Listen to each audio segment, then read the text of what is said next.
नमस्कार, आप देख रहे हैं रिप्रेजेंट इंडिया न्यूज़ और मैं हूं मनीषा श्रीवास आपके साथ। शिवसेना सह संपर्क प्रमुख दिवाकर पाटने पर किसान दिगंबर ठाकरे ने अपनी 4 एकड़ जमीन बिना किसी सहमति और गैरकानूनी तरीके से बेचे जाने के गंभीर आरोप लगाते हुए पत्र परिषद ली। आइए देखते हैं दिगंबर ठाकरे ने क्या कुछ कहा।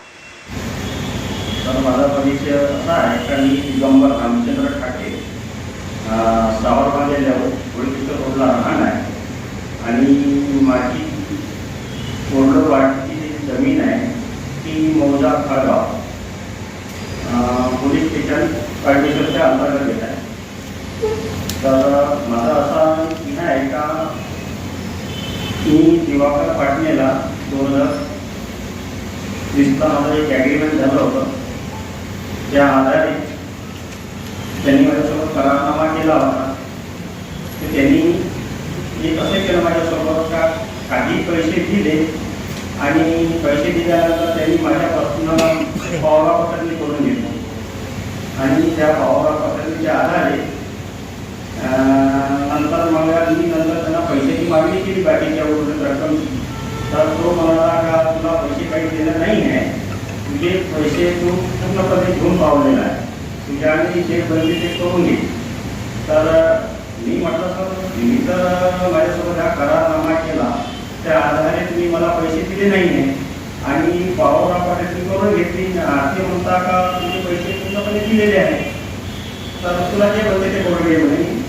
मी म्हणजे शिवसेनेचा मोठा नेता आहे, तू माझं काही गोष्ट करते। तर मी सामान्य असल्यामुळे तो शांत राहिलो। त्यांनी त्या जमिनीवरती मोडून विकणं चालू करून दिला माझ्या जमिनीवरचा आणि त्या जमिनीच्या माध्यमातून त्यांनी लाखो रुपये असं म्हणता येईल का करोडच्या आसपास त्यांनी तिथे पैसे कमावले। ते माझ्यासमोर नजरेसमोर चित्र येत होतं, पण मी थोडंसं कमजोर असल्यामुळे आणि त्याच्या कडक वरतीला पाहून माझी हिंमत चढत होती। तो मला नेहमी वारंवार धमक्या अशा देत होता का मी शिवसेनेचा नेता। तर त्या आधारे मग मी एक निर्णय घेतला, कोर्टामध्ये केस टाकली पावरा पटणी कॅन्सलच्या माध्यमातून।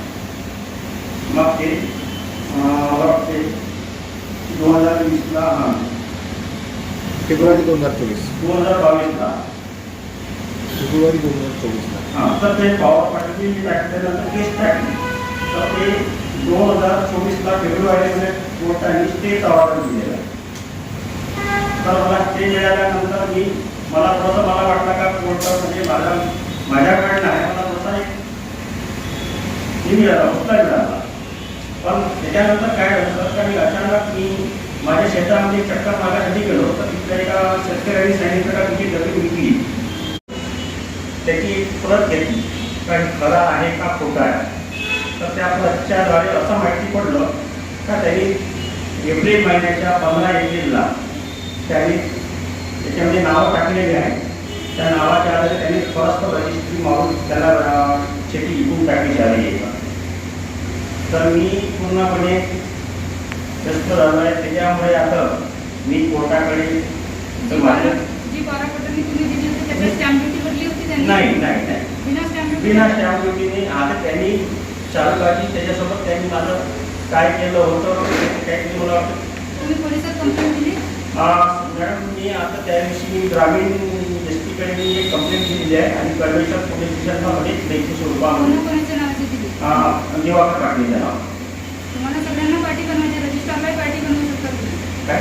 रजिस्ट्रार जो आहे ज्याने रजिस्ट्री लावून दिली त्यालाही पार्टी बनवता येते। पण सगळ्यांच्या नावाची द्या। फक्त तुम्ही मॅडम की ज्यांनी जी रजिस्ट्री लावली त्याचे नाव याच्यात टाकलेलं आहे मॅडम। 8 लोक आहेत पोलीस कंप्लेंटमध्ये, पोलीस स्टेशनमध्ये कंप्लेंटमध्ये पण त्या 8 लोकांचे नाव टाकले। रजिस्ट्रारचं नाव नाही टाकलं मॅडम, कारण नागपूर ग्रामीणचं आपल्याला आयडिया नव्हती तिच्या बाबतीत। कारण आपण म्हणजे आता भाव घ्यायची तर घ्यायची कुठं त्यांना ह्या व्यक्तीचं नाव ऐकून किंवा त्या माणसाकडे पाहून थोडंसं आजपर्यंत मी कुठंतरी आपल्या ह्याच्यात चालवलं आहे।